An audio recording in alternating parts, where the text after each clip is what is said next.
नमस्कार. अ, आपलं आजचं जे लेक्चर आहे हे मधुमेह, डायबिटीज या संदर्भातलं आहे.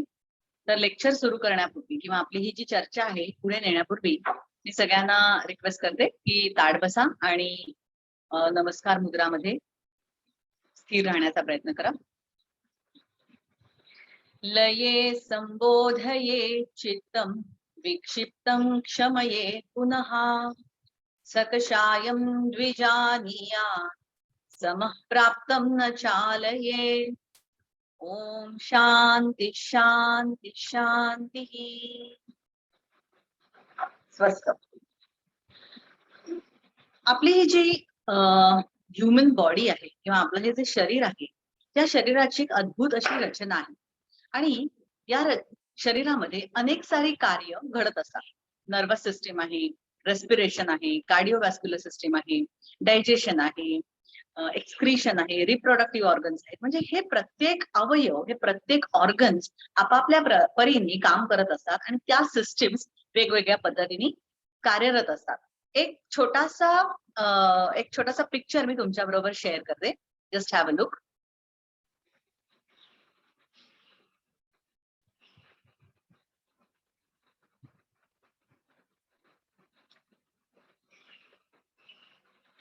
तर ही आपली ह्युमन बॉडी आहे आणि आपण आज बघणार आहोत ती एंडोक्राइन ग्लँड सिस्टीम, म्हणजे एंडोक्राइनोलॉजी ज्याला आपण म्हणतो, ज्याचा एंडोक्राइन ग्लँडचा स्टडी म्हणजे एक्झॅक्टली काय.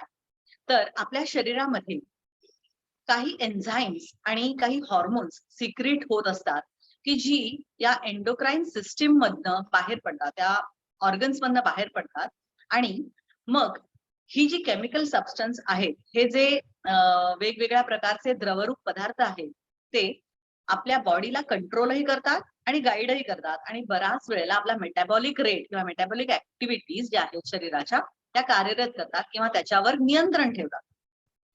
So in short, the science dealing with the study of structure, function of this endocrine system is called as endocrinology. आणि आज आपण याच संदर्भात बघणार आहोत. तुम्हाला जर हे चित्र नीट दिसत असेल तर सगळ्यात वरच्या मेंदूच्या बाजूला बघाल तर तिथे पिट्युटरी ग्लँड आहे आणि ही पिट्युटरी ग्लँड याला आपण मास्टर ग्लँड असं म्हणतो. ती संपूर्ण शरीरावर तिचा ताबा असतो आणि प्रत्येक गोष्टीला तिचं नियंत्रण असतं. त्याच्यानंतर thyroid gland, parathyroid gland, adrenal gland असतात, त्याच्यातनं काही एन्झाईम्स आणि हॉर्मोन सिक्रेट होत असतात आणि सेंटर भाग म्हणजे सेंटरला जर तुम्ही बघितलं तर तिथे आयलेट्स ऑफ लँगरहॅन्स हे जे पॅनक्रियाज मध्ये असतं हे काम करत असतं. त्याच्या खाली फिमेल्स मध्ये ओव्हरीज असतात आणि टेस्टेस असतात, ते मेल्स मध्ये असतात. तर थोडक्यात ही आपल्या एंडोक्राइनोलॉजीची रचना आहे किंवा एंडोक्राइन सिस्टीम ही अशी कार्यरत असते. आपण जेव्हा आज आपण डायबिटीज या संदर्भात विचार करतोय किंवा बोलतोय तेव्हा आपण सगळ्यात सेंटरच्या भागाकडे बघूया. आयलेट्स ऑफ लँगरहॅन्स म्हणजे ज्याच्यामध्ये इन्सुलिन आणि ग्लुकोगॉन अशा दोन प्रकारची एन्झाईम्स सिक्रेट होणार आहेत. या आयलेट मध्ये किंवा या बेटा सारखा आकार असलेल्या या शरीराच्या भागामध्ये ज्याला आपण पॅनक्रिया म्हणतो, त्याच्यामध्ये तीन प्रकारचे सेल्स असतात. एक असतो अल्फा, दुसरा असतो तो बीटा आणि तिसरा असतो तो डेल्टा. तर हा जो पहिला अल्फा नावाची जी सेल आहे ती ग्लुकोगॉन नावाचं एन्झाईम किंवा हॉर्मोन सिक्रेट करते. बीटा सेल इन्सुलिन सिक्रेट करते आणि डेल्टा आहे ती इनहिबिटिंग फॅक्टर आहे. म्हणजे या दोघांवरही नियंत्रण ठेवण्याचं काम किंवा या तिघांनाही एकमेकांना पूरक ठेवण्याचं काम ही डेल्टा सेल करत असते. आणि सगळ्यात महत्वाचा भाग असा आहे की बऱ्याचशा ज्या एंडोक्राइनोलॉजी या सेल्स ज्या असतात त्या डक्टलेस ग्लँड्स म्हणून ओळखल्या जातात. ज्याच्यात डक्ट नाहीये, ज्याच्यात पाईपलाईन नाहीये, ते डायरेक्टली तुमच्या रक्तामध्ये, ब्लड स्ट्रीम मध्ये त्यांची हॉर्मोन्स किंवा एन्झाईम्स सिक्रेट केली जातात. तर अशा प्रकारे ही रचना आपल्या शरीराची आहे आणि आज आपण याचा थोडक्यात अभ्यास करणार आहोत. सगळ्यात महत्वाचा भाग आहे तो म्हणजे अल्फा सेल.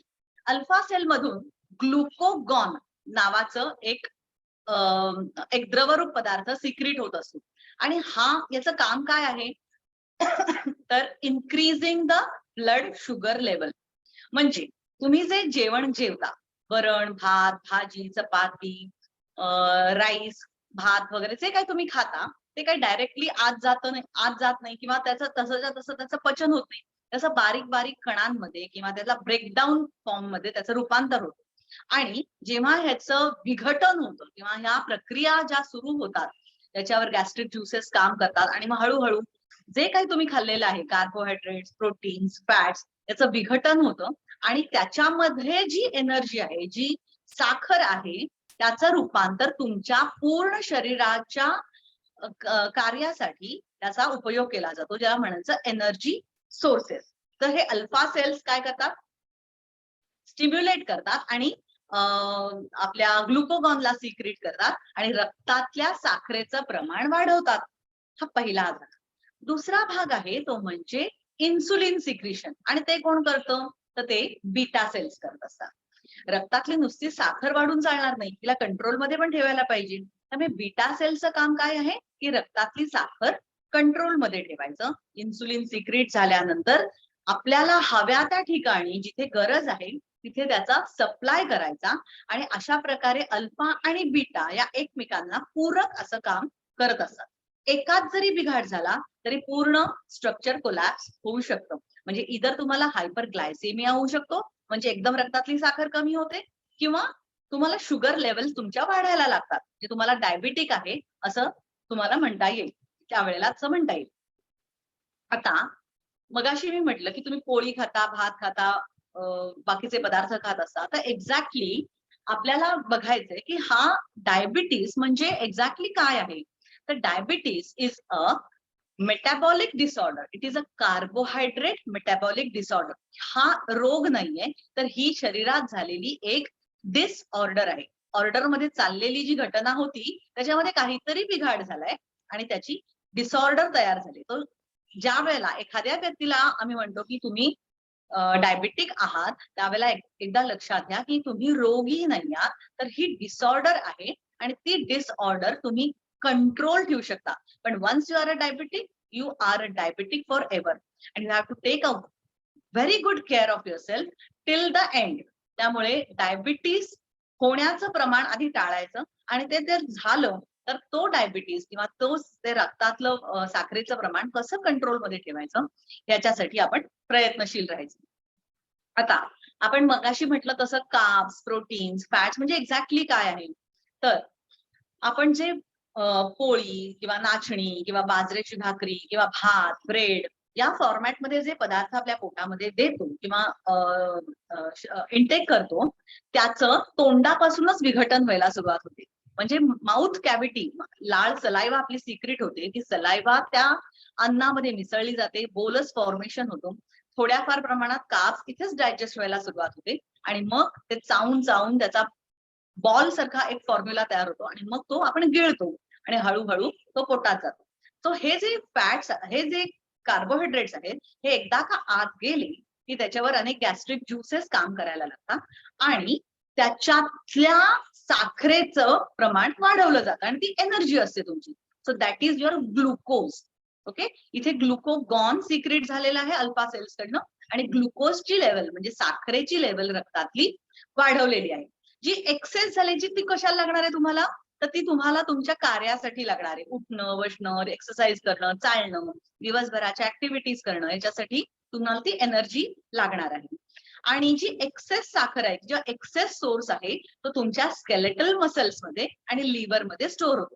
म्हणजे पुन्हा पुढे मागे जर एक्स्ट्रा एनर्जी तुम्हाला लागणार असेल आणि तुम्हाला त्यावेळेला कुठूनच सोर्स मिळाला नाही, तर ती एनर्जी तुम्हाला प्रोड्यूस केली जाते किंवा पिट्युटरी ग्लँड ट्रिगर करते आणि मग तुम्हाला तिथनं एनर्जी सोर्स मिळतो. तसाच दुसरा भाग आहे तो म्हणजे प्रोटीन्सचा. आपल्याला प्रोटीन्स कशासाठी लागतात, तर wear and tear of the body. आपल्या शरीराची जडणघडण, काही पेशी नवीन तयार होतात, काही पेशी पुनरुत्पादित होतात, काही मरून जातात. इव्हन आपले नख, केस याच्या वेअर अँड टेअर साठी किंवा त्यांच्या वाढीसाठी सुद्धा आपल्याला प्रोटीन्सची आवश्यकता असते. जे लोक नॉनव्हेज खातात त्यांना चिकन, फिश, मीट, एग मधनं भरपूर प्रमाणात प्रोटीन्स मिळतात. पण जे लोक शाकाहारी आहेत त्यांना कडधान्य, डाळी, सोयाबीन, दूध, चीज, बटर, पनीर, मशरूम, सोयाबीन या प्रोटीन युक्त पदार्थांमधून ते प्रोटीन इंटेक घेऊ शकतात. त्याचंही तसंच होतं. ज्यावेळेला प्रोटीन इंटेक तुमचा होतो त्यावेळेला पुन्हा साखरेचं प्रमाण वाढतं, एनर्जी रिलीज होते आणि जी एक्सेस शुगर आहे तिला स्टोअर केलं जातं किंवा तिला कुठल्या तरी फॉर्मॅटमध्ये त्याचा साठा केला जातो. ओके, तर हे ग्लायकोजनच्या स्वरूपामध्ये झालेलं तुम्हाला दिसून येतं. सो एकदा का स्टोअर झाली की तुम्हाला गरज असेल तेव्हा ती वापरली जाते. तिसरा आणि महत्वाचा घटक आहे आपल्या जेवणाचा तो म्हणजे फॅट्स. फॅट्स म्हणजे काय, तर मेद. तर हे मेद जे आहे ते तुम्हाला तेल, तूप, मार्गारीन किंवा सगळ्या प्रकारची ऑलिव्ह ऑइल्स किंवा सीड्स ज्याला आपण म्हणतो की सूर्यफुलाची बी, मोहरीचं तेल या फॉर्मॅटमध्ये तुम्हाला मिळतं. आणि आपण जनरली जेवणामध्ये काय खातो तर चटण्या, लोणची, तळलेले पापड. तर हे जे आपला इंटेक आहे that is also called as fats. तर हे फॅट्स तुमच्या जेव्हा पोटामध्ये जातात त्याचं सुद्धा रूपांतर स्टोरेज मध्ये होतं आणि these are the instant energy releasing sources. तर याला इन्स्टंट एनर्जी रिलीजर असंही म्हटलं जातं. सो कार्बोहायड्रेट्स, प्रोटीन्स, फॅट्स म्हणजे वरण, भात, भाजी, चपाती, तेल, तूप, साखर, दूध, दुधाचे पदार्थ, नॉन व्हेजिटेरियन प्रोडक्ट्स हे जेव्हा आपले खाल्ले जातात त्याच्यातनं मिळणारी एनर्जी इज युअर ग्लुकोज. आणि ग्लुकोज जेव्हा जास्त होतं तेव्हा ते रूपांतरित होतं ग्लायकोजन मध्ये. म्हणजे एक एन्झाईम असं आहे की ते रक्तातली साखर वाढवतं आणि दुसरं एन्झाईम असं आहे की ते त्याला तारक मारक असतं, म्हणजे ते त्यावेळेला त्याला हेल्दी ठेवतं आणि त्याचा फ्लो नॉर्मलाइज करायला मदत करतं. सो हे दोन्ही इक्वल अप आहेत, इक्वली रिस्पॉन्सिबल आहेत एकमेकाला. अल्फा आणि बीटा म्हणजे ग्लुकोगॉन आणि इन्सुलिन याचं प्रमाणातच सिक्रिशन होणं गरजेचं आहे. आता आज आपण बघणार आहोत that is what is diabetes. Exactly diabetes म्हणजे तरी काय. ज्या वेळेला संशोधन म्हणजे खूप वर्षांपूर्वी याचं जेव्हा संशोधन झालं तेव्हा शास्त्रज्ञांनी काही लोकांना असं टेस्ट केली तर तेव्हा असं लक्षात आलं की अचानकपणे कोरड पडते कशाला, खूप थकवा येतोय, अचानक वजन कमी होत आहे किंवा अकारण लघवीला जास्त जायला लागलं, युरिनेशन फ्रिक्वेंटली युरिनेशन होत आहे. तर अशा वेळेला त्यांना लक्षात आलं आणि त्यांनी काही पॅरामीटर्स चेक केले.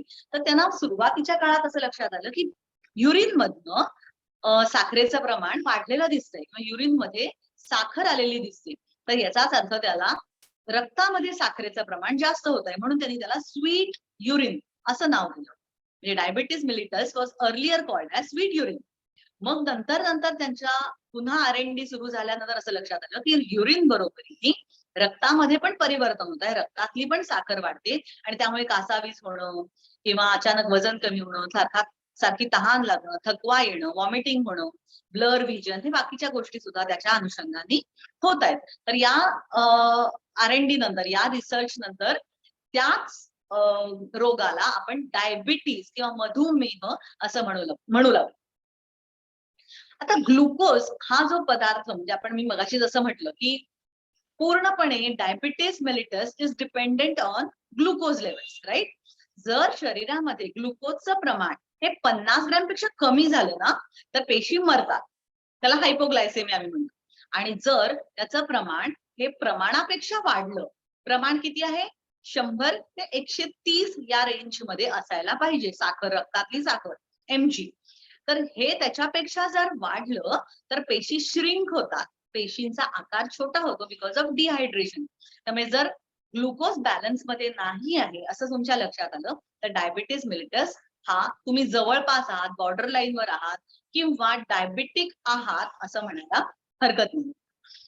आज आपण बघणार आहोत की एक्झॅक्टली डायबिटीज म्हणजे काय असतं, म्हणजे डायबिटीज झाल्यानंतर तो कोणत्या कॅटेगरीतल्या लोकांना होऊ शकतो आणि कसा होऊ शकतो. तर अशा कॅटेगरीज आहेत की इन्सुलिन डिपेंडंट डायबिटिक मेलिटस म्हणजे काय की IDDM. जी लोक किंवा जे पेशंट्स इन्सुलिन घेतल्याशिवाय ते जगू शकत नाही, त्यांची साखर कंट्रोलमध्ये येत नाही असे पेशंट, ज्याला आम्ही जुवेनाईल ऑनसेट पेशंट असंही म्हणतो. म्हणजे काय की खूप तरुण वयामध्ये किंवा अगदी लहानपणापासूनच तुमच्यामध्ये इन्सुलिन बनतच नाही, तयारच होत नाही. तर अशा पेशंटना किंवा अशा लोकांना IDDM कॅटेगरीमध्ये ठेवलं जातं. आणि ह्याचं प्रमाण किती आहे 0 ते 20 वयोगटातली ही जी मुलं आहेत किंवा तरुण मुलं आहेत त्यांच्यामध्ये हे प्रमाण आढळतं आणि त्याचं पर्सेंटेज फार निग्लिजिबल आहे. दुसरा घटक आहे तो म्हणजे NIDDM म्हणजे non insulin dependent diabetic mellitus. याचाच अर्थ असा की ज्यांना इन्सुलिन घ्यायची गरज नाहीये, वयामुळे किंवा स्ट्रेसमुळे किंवा अगदी हेरिडिटीमुळे म्हणा, की तो डायबिटीस त्यांच्या उतरत्या वयात म्हणजे साधारण 50 नंतर उद्भवलेला आहे किंवा डेव्हलप झालेला आहे. तर अशा लोकांना कॅटेगरी 2 मध्ये NIDDM मध्ये टाकलं जातं. त्याला कंपल्सरी डायबिटीस साठी इन्सुलिन घ्यायची गरज नाही पडत. तिसरा प्रकार आहे तो म्हणजे जेस्टेशनल डायबिटीस. हा जनरली प्रेग्नंट फिमेल्स मध्ये होतो. ज्या बायका प्रेग्नन्सी मध्ये खूप जास्त प्रमाणात गोड खाल्लं जातं किंवा खातात, त्या 9 महिन्याच्या पिरियडमध्ये अचानक गोडवा किंवा गोडाचं क्रेविंग होतं, खूप जास्त गोड खाण्याची इच्छा होते किंवा सतत नारळ पाणी पिता किंवा बाहेरचे पदार्थ खाल्ले जातात किंवा तेला तुपाचं प्रमाण वाढलंय, खाण्याचं प्रमाण वाढलंय, पण ऍक्टिव्हिटीज नाही वाढलेल्या. कारण पोटाचा आकार वाढलेला असतो, त्यामुळे कम्पॅरेटिव्हली ऍक्टिव्हिटीज होत नाही. आणि अचानक हे जे 10 ते 12 किलो वजन फटाफट त्यांचं वाढतं, त्याच्यामुळे कधी कधी डायबिटीज होऊ शकतो. काही बायका प्रेग्नन्सीचा स्ट्रेस पण घेतात की बाबा डिलिव्हरी कशी होईल, सगळं नीट होईल की नाही. त्या सगळ्या विचारांमुळे बॅक ऑफ द माइंड त्यांना तो स्ट्रेस येतो आणि त्या स्ट्रेसमुळे सुद्धा हा डायबिटीस होऊ शकतो. पण तो जसा 9 महिन्यामध्ये होतो तसाच तो बराही होतो, कारण तो त्यांच्यासाठी परमनंटली आलेला नसतो. जसं वजन कमी होईल, ओबेसिटी कमी होईल, तसा त्याचं प्रमाणही कमी होतं आणि मग डॉक्टर सांगतात की आता या टॅबलेट्स घेणं, डायबिटीस साठी ज्या टॅबलेट्स दिले त्या घेणं बंद करा. त्यामुळे ह्याला जेस्टेशनल डायबिटीस म्हणतात. त्यामुळे मी नेहमी माझ्या प्रेग्नंट फिमेल्सना सांगते की जर तुम्हाला गोड खायची क्रेविंग होत असेल, इच्छा होत असेल, तर गोड खाणं बंद करू नका, पण त्याच्या बरोबरीने थोडाफार तरी व्यायाम रोजच्या रोज करा. काही नाही तर अनुलोम विलोम प्राणायाम, वॉकिंग एक्सरसाइज, थोडेसे योगाचे प्रकार एवढे जर एक अर्धा तास केले तरी तुम्हीच निरोगी राहाल आणि जेस्टेशनल डायबिटीस शुअरली होणार नाही. सेकंडरी टाइप्स ऑफ डायबेटिक मेलिटिस पण असतो. म्हणजे काय की पॅनक्रियाटायटिस झालंय, पॅनक्रियाज काढून टाकलाय, कुठली तरी मेजर सर्जरी झाली आणि वुंड्स खूप हेवी आहे, तर अशा केसेसमध्ये सुद्धा डायबिटीज होण्याचं प्रमाण हे जास्त असतं. आणि हॉर्मोनल इम्बॅलन्स हा आणखीन एक प्रकार आहे. म्हणजे कुशिंग सिंड्रोम आहे किंवा बाकीचे जे हॉर्मोन्स सिक्रिशनचं प्रमाण व्हेरी झालं, कमी जास्त झालं, तर जे होणारे दुष्परिणाम आहेत त्याच्यामुळे सुद्धा हा डायबेटिक मेलिटस होऊ शकतो. आता आपण बघणार आहोत आज की डायबिटीस झाला, पण एक्झॅक्टली त्याची कारणं काय होती. सगळ्यात महत्वाचं कारण आहे म्हणजे इनऍक्टिव्हिटी, आपली लाईफस्टाईल. याला आम्ही लाईफस्टाईल डिसऑर्डर असंही म्हणतो. रात्री उशिरापर्यंत 12-1 पर्यंत टीव्ही बघणं, मग ते टीव्ही बघत बघत खाणं किंवा असं जेवणं की ज्याच्यामध्ये फॅटी डिपॉझिट्स खूप आहेत, मग त्याचं पचन होत नाही आणि तसंच झोपून जाणं, विदाऊट शतपावली नाही, वज्रासनात बसायचं नाही, म्हणजे खाता खाताच एक 15 मिनिटं इकडे तिकडे केलं आणि झोपलं किंवा उशिरा उठणं सकाळी या सुद्धा चुकीच्या सवयी आहेत. खूप रात्रीपर्यंत काम करत राहणं, ऑफिस वर्क करत राहणं, तर यामुळे सुद्धा हा डायबिटीस डिटेक्ट होऊ शकतो. त्यामुळे पहिली गोष्ट इनऍक्टिव्हिटी आणि लेझी इन एक्सरसाइज जर तुम्ही नाही केलात तरी सुद्धा तुम्हाला डायबिटीस होऊ शकतो. कारण ज्या लोकांना हेरिडिटी आहे, म्हणजे आईला आहे, आजोबांना आहे किंवा आणि कुणाला मागच्या पिढीमध्ये आहे, तर तुम्हाला चान्सेस 50-50% आहे की तुम्ही भले निरोगी असाल, पण माझ्या पूर्वजांकडून हेरिडिटी वाईज जर मला डायबिटीस येणार असेल तर तुम्हाला त्याच्यासाठी खूप मात्र काळजी घ्यावी लागेल. आणि माझ्या आईला आहे म्हणजे मला येणारच, तर आता मला तो येणारच असं म्हणून चालणार नाही. कारण तुम्ही इथपर्यंत तरी सर्व्हाइव्ह झाला किंवा तुमचे आई वडील 70-80 पर्यंत सर्व्हाइव्ह झाले, पण आता जर तुम्ही बघितलं तर आपला लाईफ स्पॅन सुद्धा खूप विचित्र आणि छोटा झालेला आहे.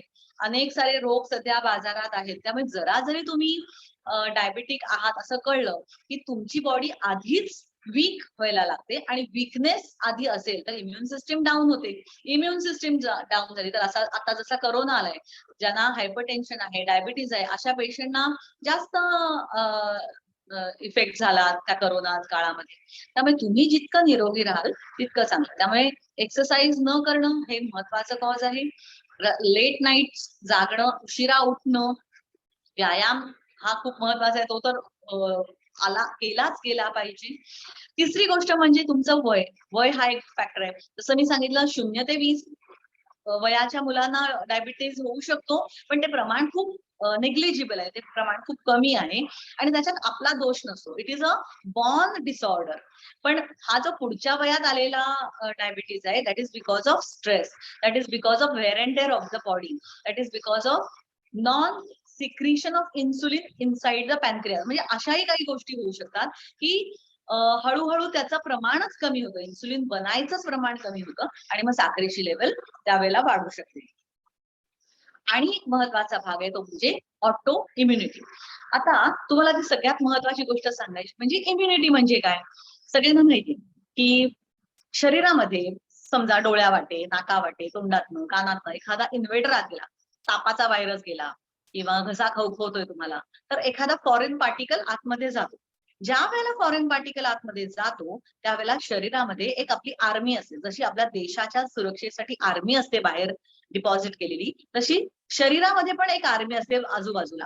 आणि तुमचा थायमस आणि लिम्फ नोड सेन्स करतात की अरे कोणीतरी आत आलेलं आहे आणि which is not good, which is not healthy for my body. मग तिथे आर्मी पाठवली जाते. आर्मी म्हणजे कोण आहे आपली WBC, व्हाईट ब्लड सेल्स. तर त्या तिथे जातात. तिथे त्या इन्व्हेडर जो आलेला आहे, जो फॉरेन पार्टिकल आलेला आहे, जो दुश्मन आलेला आहे, त्याचा मुआयजा करतात, सर्वे करतात की तो किती घातक आहे, किती त्रास देणारा आहे, त्याचा आकार केवढा आहे, त्याला कसा ब्रेकडाऊन करायचा. मग त्याच्या भोवती एक वॉल तयार करतात. ही जी आर्मी आहे त्याच्या भोवती सराउंडिंग वॉल तयार करते आणि आपल्या म्युटंट्स बनतात आणि मग त्या व्हायरसला, त्या शत्रूला मारण्यासाठी जे जे काही करायला लागतं तिथे ते केलं जातं आणि वॉरफेअर होतं. ती वॉल त्याची मोडली जाते, त्या शत्रूची वॉल ब्रेकडाऊन होते, तिथे वॉरफेअर होतं, युद्ध होतं आणि मग तो इन्व्हेडर मरतो किंवा तो निघून जातो. थोडक्यात काय की या वॉरफेअरमुळे काय होतं की आपली इम्युन सिस्टीम ही जागृत आहे हे कळतं. प्रत्येक माणसामध्ये ही इम्युन सिस्टीम असतेच. पण अशा वेळेला काही वेळेला असं होतं की आपल्या ज्या व्हाईट ब्लड सेल्स आहेत किंवा आपले जे सेन्सरी नोड्स आहेत, लिम्फ नोड्स आहेत म्हणा किंवा थायमस आहे, ते तुमचा आलेला इन्व्हेडर समजत नाही किंवा तुमच्या स्वतःच्याच प्रोटीन सेलला, स्वतःच्याच सेलला इन्व्हेडर समजतात आणि तिथे वॉरफेअर सुरू करतात. म्हणजे they do not identify self with the self. त्यामुळे काय होतं, कॉन्स्टंट वॉरफेअर होतं, कॉन्स्टंट युद्ध आतमध्ये होत असतं. आणि हे सुद्धा एक कारण आहे की तुमची डायबिटीसची लेवल वाढण्याचं. म्हणजे आतूनच इतके टर्मॉइल्स आहेत, आतूनच एवढ्या घटना घडतायत की तुम्हाला तिथे ऑटो इम्युनिटी हा प्रकार जनरेट होतो आणि डायबेटिक मेलिटिस होण्याचे चान्सेस खूप असतात. आता ज्यांना डायबिटीज होतो त्यांना खूप सारे सिम्पटम्स आढळतात. म्हणजे मला डायबिटीज आहे हे मला कसं कळेल. सगळ्यात पहिला भाग आहे तो म्हणजे अकारण तहान लागली. म्हणजे पाणी मी पिऊन आले, परत 5 मिनिटांनी तहान लागली. लक्षात घ्या, सलाइवा व्हिस्कस होणे, थुंकी दाट होणे किंवा पांढरी, बोलता बोलता सुद्धा थुंकीमध्ये एक प्रकारची चिकटपणा येणे. तर या गोष्टींमुळे तुम्हाला लक्षात येईल की काहीतरी बॉडीमध्ये चेंज झालाय. दुसरी गोष्ट आहे नॉशिया. कुठलीही गोष्ट पटकन खायला मन तयार होत नाही किंवा आधी त्याचाच उलटीसारखं फिलिंग, बाबा आता काहीतरी खायचं, पोट भरायचं म्हणून तुम्ही ते खाता किंवा खाल्ल्यानंतर पटकन व्हॉमिटिंग सारखं सेन्सेशन होऊ शकतं. फ्रिक्वेंट युरिनेशन, सतत बाथरूमला जाणे, सारख्या म्हणजे दर एक 15-20 मिनिटांनी यू फील लाईक युरिनेटिंग. त्यामुळे हे सुद्धा खूप महत्वाचं आहे. वेट लॉस हे पण त्याच्यातलं महत्वाचं सिम्पटम आहे की जे तुम्ही डिटेक्ट करू शकता की मला सारखं वॉशरूमला का जायला लागतंय. याच्यावरून तुम्हाला लक्षात येईल की मला डायबिटीस झालेला आहे किंवा मी बॉर्डर लाईनवर आलेली आहे. आणि ब्लर व्हिजन, डोळ्याची दृष्टी हळूहळू कमी व्हायला लागते किंवा अंधुक दिसायला लागते. तर ह्या सुद्धा गोष्टी आहेत की ज्या तुम्हाला सांगू शकतात की हा एक सिम्पटम आहे की ज्याच्यामुळे तुम्ही डिटेक्ट करू शकता की तुम्हाला डायबिटीस झालेला आहे. इन्फेक्शन समजा झाली तर ती पटकन बरी होत नाही. अगदी साधं उदाहरण देते. आपण कांदा चिरतो आणि कांदा चिरताना अचानकपणे सुरी लागली, तर सुरी लागलेली जी जखम आहे ती किती मिनिटात बरी होते आपली? 1 दिवस लागतो फार फार तर. लगेच तिथे एक खपली धरून जाते आणि आपली जखम बरी जाते. पण अशा लोकांची जखम पटकन बरी होत नाही, ब्लिडिंग खूप वेळ चालू राहतं आणि ते चिघळतं, ते सेप्टिक होऊ शकतं. तर अशा लोकांनी मात्र विशेष काळजी घेतली पाहिजे, की बाबा ही जखम बरी का होत नाहीये? काय माझ्या बॉडीमध्ये काही बिघाड झालाय का? हे त्यांनी लक्ष देऊन बघणं सुद्धा तितकंच आवश्यक आहे. तर हे काही सिम्प्टम्स आहेत, की जे तुम्हाला सांगतात, की तुम्ही बॉर्डरवर आहात, का तुम्ही हेवी डायबिटिक आहात, का तुमच्या बॉडीमध्ये जस्ट काही बदल झालाय आणि चेक करून घ्या. तर ह्या थोड्याशा सिग्नल्सकडे लक्ष द्या. आणि याच्यापेक्षा जर तुम्ही त्या सिग्नल्सकडे नाही बघितलं आणि तसंच तो रेटत राहिला डायबिटिक, तर काही-काही लोकांची शुगर एवढी वाढते, की रक्तातली साखर 500-600 पर्यंत गेलेली मी स्वतः बघितलेली. मग मग रेटिनोपॅथी एकदम ऑपरेटिव्ह करायला लागतं. रेटिनॉचं ऑपरेशन करायला रेटिनोपॅथी होते किंवा न्यूरोपॅथी होते किंवा किडनीवर प्रेशर येतं, तर नेफ्रोपॅथी होऊ शकते. तर या काही गोष्टी पण तुम्हाला नंतर सफर कराव्या लागू नये म्हणून आधीपासूनच डायबिटीसवर नियंत्रण ठेवणं, डायबिटिक होतोय का हे चेक करत राहणं हे गरजेचं आहे. म्हणून तर आम्ही तर सांगतो, की दर 6 महिन्यांनी एकदा तरी ब्लड टेस्ट करून घ्या आणि त्याच्यामध्ये तुमचे सगळे पॅरामीटर्स एकदा चेक करा. त्याला काय फार वेळ लागत नाही. एक फास्टिंग शुगर आणि एक पी शुगर म्हणजे जेवण झाल्यानंतर 2-2.5 तासांनी करायची शुगर आणि एक उपाशी पोटी करायची शुगर. तर अशा 2 साखरेच्या टेस्ट केल्या, तर तुम्हाला एक 6 महिन्यांचा आढावा घेतला, तरी तुम्हाला लक्षात येतं, की आपली लेव्हल काय आहे? आपण आता कुठे स्टँड करतोय? आपल्याला किती कंट्रोलमध्ये राहायचंय हे कळू शकतं. आता आज मी तुम्हाला सांगणार आहे, की काही बारीक-सारीक ट्रीटमेंट्स आहेत, की ज्या तुम्ही डायबिटीसमध्ये करू शकता. मगाशी मी सांगितलं तसं सलाइव्हा थिक होतो, राइट? तर हा जो डिसऑर्डर आहे, ही जी कार्बोहायड्रेटचा हा जो डिसऑर्डर आहे हा अ, कमी करण्यासाठी किंवा त्याला त्याच्यावर मात करण्यासाठी पहिला एक सोपा उपाय सांगते. Roll your tongue from the inner walls of your jaw. यांनी काय होतं? एक तर जिभेचा पण व्यायाम होतो आणि त्याबरोबरीने सलायव्हरी ग्लँड्स सिक्रीट होतात. जेव्हा सलायव्हरी ग्लँड सिक्रीट होतात, त्यावेळेला सलायव्हाचं सिक्रेशन तोंडामध्ये वाढतं. म्हणजे लाळ जास्त प्रमाणात तयार होते आणि लाळ तयार झाली की ती कार्बोहायड्रेट्सवर काम करायला लागते आणि कार्ब्सचं डायजेशन माउथ कॅव्हिटीपासून सुरुवात होते. म्हणजे तोंडातनच त्याची विघटन प्रक्रिया सुरू होते. त्यामुळे कायम लक्षात ठेवा की सुरुवातीला काही दिवस tongue rolling from the inner walls of the jaw हा पहिला आणि सोप्यातला सोपा उपाय आहे. त्यानंतर आणखीन मी काही तुम्हाला योगातली आसनं दाखवते की जी तुम्ही करू शकता.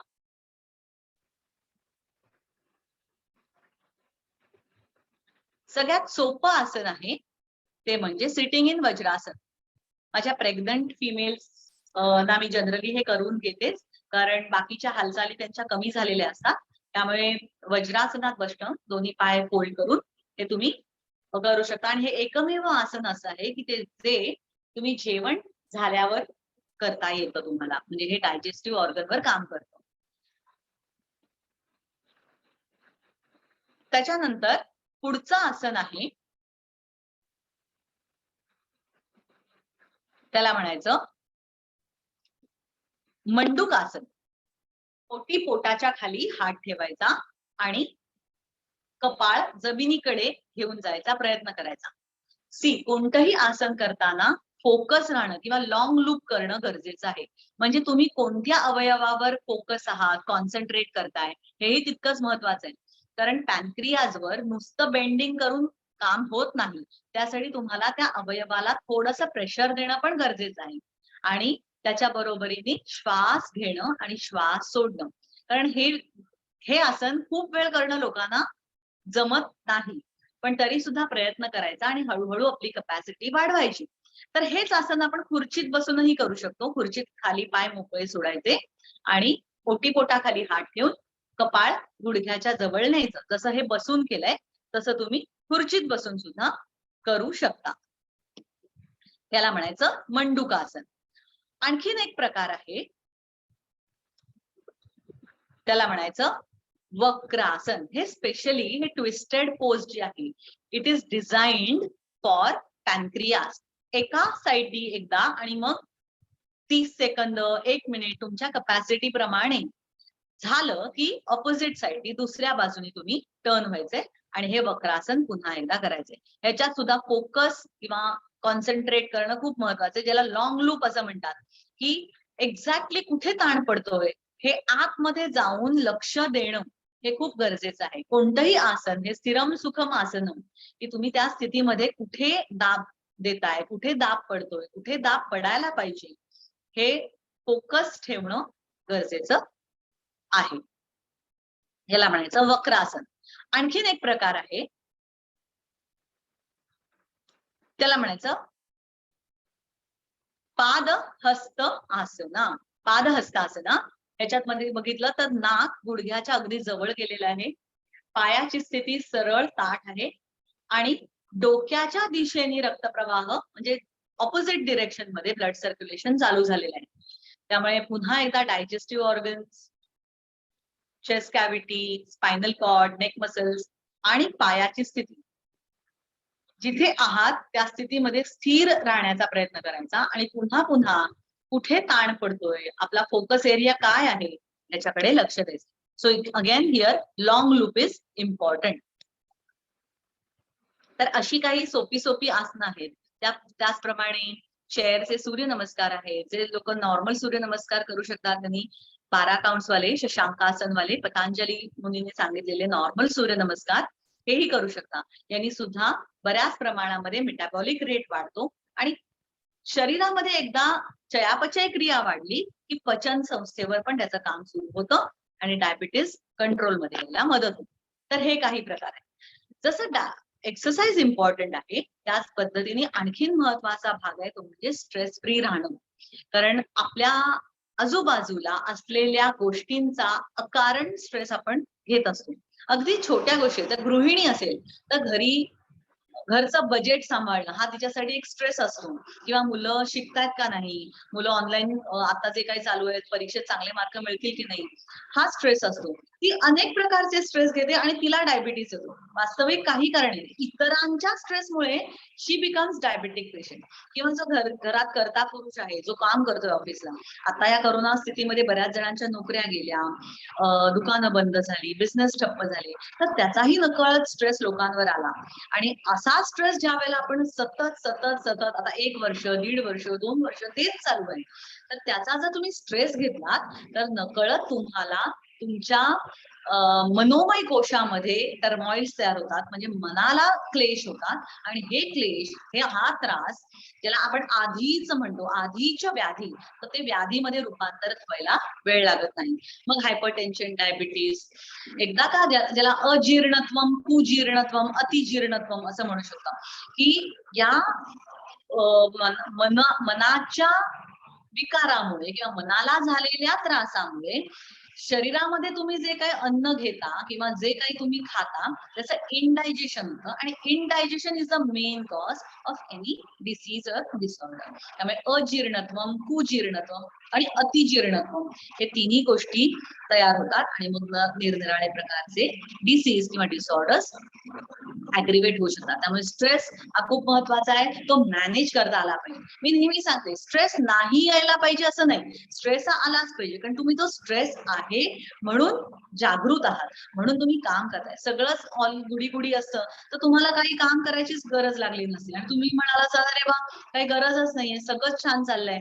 पण तो बारीकसा स्ट्रेस असणं पण गरजेचं आहे. पण तो स्ट्रेस बारीक किंवा कमी प्रमाणात असला तर त्याला मॅनेज सुद्धा तुम्हाला करता आलं पाहिजे. त्यामुळे या 2-3 गोष्टी लक्षात ठेवायच्या. एक तर व्यायाम, दुसरी गोष्ट स्ट्रेस मॅनेजमेंट, म्हणजे त्याला आपल्या नियंत्रणात ठेवणं, स्ट्रेस येऊ द्यायचा पण तो नियंत्रणात ठेवायचा. तिसरा प्रॉपर अमाऊंट ऑफ स्लीप, लवकर झोपे लवकर उठे, या 2 गोष्टी लक्षात ठेवा. 9:30-10 लाईट्स ऑफ, 5-5:30 ला पहाटे उठणे. बघा तुमच्या जीवनशैलीमध्ये हा छोटासा परिवर्तन करून बघा, खूप फरक पडेल आणि कुठलेच रोग होणार नाही किंवा झालेले रोग सुद्धा कंट्रोलमध्ये यायला लागतील. त्यामुळे लवकर झोपणं आणि लवकर उठणं आणि त्याच्यासारखं दुसरं सुख नाही. त्यामुळे या 3 महत्वाच्या गोष्टी आणि फूड कंट्रोल, चांगला आणि बॅलन्स आहार किंवा ज्याच्यामध्ये फायबर जास्त आहे, गोडाचं प्रमाण कमी नाहीये, तेलकट नाहीये, फ्राईड नाहीये, प्रिझर्वेटिव्ह नाहीये, असे पदार्थ म्हणजे घरी शिजवून खाल्लेले पदार्थ. म्हणजे अगदी जर तुम्हाला पावभाजी खायची असली तर ती घरी बनवा ना, कमी तेल घालून, घरच्या पातेल्यांमध्ये किंवा व्यवस्थित भरपूर भाज्या त्याच्यामध्ये घातलेल्या आहेत, प्रॉपर नॉर्मल प्रमाणामध्ये बटर किंवा तेल किंवा तूप लावलेलं आहे. तर बाहेरचं जे असतं आपण जे खातो ते कुठलं तेल वापरतात, किती प्रमाणात वापरतात, काय वापरतात हे आपल्याला माहिती नसतं. पण जेव्हा तुम्ही घरी एखादी वस्तू बनवता तेव्हा त्याच्यामध्ये सत्वच असतं, सात्विक असतं, जे घरातलं असतं, जे आपण रेग्युलर खातो. आणि आपल्याला ते कमी जास्त प्रमाण पण करता येतं, की बाबा घरामध्ये 2 डायबेटिक पेशंट आहेत, तर त्यांना जास्त तेलाचं तुपाचं नको खायला द्यायला, तर त्यांच्यासाठी आपण वेगळं काढू शकतो. तर या गोष्टी थोड्याशा लक्षात ठेवा, की घरी पदार्थ बनवलेले आहेत ते खाल्ले ते केव्हाही चांगले आणि रुचकरही होतात. त्यामुळे या 4 गोष्टी, हे जर 4 पिलर्स तुम्ही सांभाळले तर निश्चितच तुम्ही या डायबिटीजवर मात करू शकता आणि तुम्हाला एक निरोगी आनंददायी लाईफ जगता येऊ शकतो. सो डायबिटीज झाला म्हणून स्ट्रेस घ्यायचंही कारण नाही, कारण डायबिटीज कंट्रोलमध्ये येऊ शकतो.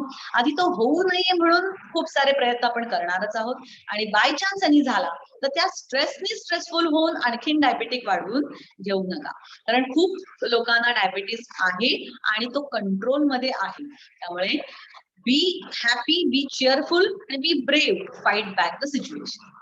ओके, तर हा काही तुमचा आढावा होता की डायबिटीस म्हणजे काय, डायबिटीस कसा होतो, डायबिटीस झाला तर त्याची कारणं काय असतात, डायबिटीस मला आहे तर त्याचे सिम्पटम्स काय आहेत, तो होऊ नये म्हणून घरगुती उपाय तुम्ही काय करू शकता. बऱ्याच वेळेला मी लोकांना हेही सांगते की मेथीची भाजी किंवा मेथीचे दाणे भिजत घाला, त्याला मूड आणा आणि त्याची पावडर फॉर्मॅटमध्ये करून ठेवा. मग ती तुम्ही एखादा चमचा पाण्यात घालून किंवा एखाद्या भाजीत वगैरे घालून आमटीमध्ये घालून खाऊ शकता, जेणेकरून शुगर लेवल कंट्रोलमध्ये येतात, कारण त्याला मोड आणणं गरजेचं आहे. त्या ज्या मेथीच्या दाण्यांना मोड आणले तर त्याच्यामध्ये प्रोटीन्स तयार होतात, त्यामुळे तेही तुम्हाला शुगर लेवल तुमची कंट्रोलमध्ये ठेवायला मदत करतात. आणि एक्स्ट्रीम कार्ब्स कमी करायचे, म्हणजे खूप जास्त कार्बोहायड्रेट्स न खाता प्रोटीन आणि फायबरचं प्रमाण वाढवा आणि कार्बोहायड्रेट्स मॉडरेट ठेवा, जेणेकरून तुम्हाला ते बॅलन्स राहील आणि रक्तातली साखर सडन ग्रो होणार नाही. किंवा छोले, राजमा या टाईपचे ज्याच्यामध्ये ग्लायसेमिक इंडेक्स लो आहे, साखरेचं प्रमाण वाढणार नाही, असे पदार्थ खायचा प्रयत्न करा. किंवा ज्याच्यामध्ये फायबर जास्त आहे, पाण्याचा इंटेक जास्त आहे, तर असे पदार्थ तुमच्या आहारात ठेवलेत तर निश्चित तुम्हाला शुगर लेवल तुमची मेंटेन करता येईल. फळांचंही सांगते की फळं, आंबट वर्गातली फळं जी आहे ती तुम्ही खाऊ शकता, पण खूप जास्त गोड आहे, सगळ्यांना माहितीये की कलिंगड आहे, चिक्कू आहे, आंबा आहे, ही फळं खूप सुपर गोड आहेत. तर अशी फळं खायची नाहीत असं मी म्हणणार नाही, पण 1 फोड किंवा 1.5-2 फोड याच्यापेक्षा जास्त खाऊ नका. द्राक्ष तर खूप गोड असतात, त्यामुळे प्रमाणात खा आणि खाल्ल्यानंतर ते पचवा किंवा त्याचं आउटपुट पण तितकंच मिळालं पाहिजे. तुम्ही इनपुट देत आहे तर तेवढं कॅलरीज तुमच्या तेवढ्या बर्न पण झाल्या पाहिजेत, याचा हे लक्षात ठेवा. ओके, मला वाटतं की आता तुम्हाला बऱ्यापैकी याची माहिती झालेली आहे, डायबिटीज म्हणजे काय आणि तो कसा नियंत्रणात ठेवायचा. शांतपणे मला ऐकून घेतल्याबद्दल धन्यवाद. पुन्हा पुढच्या लेक्चरला भेटू. नमस्कार.